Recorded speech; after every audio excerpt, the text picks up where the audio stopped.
Zem nie je len pokojný prístav v prázdnote.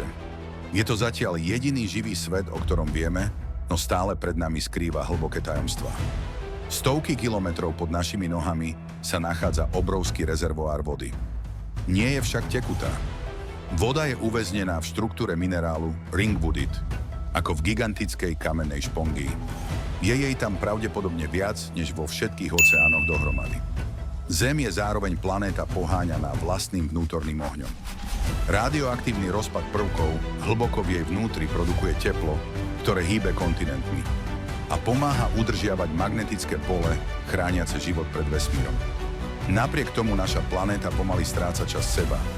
Z hornej atmosféry neustále uniká vodík, unášaný slnečným vetrom do prázdna. Zem nie je nemenná. Je to krehká rovnováha medzi stabilitou a chaosom. Svet, ktorý nás chráni, no nikdy nám nič nesľúbil.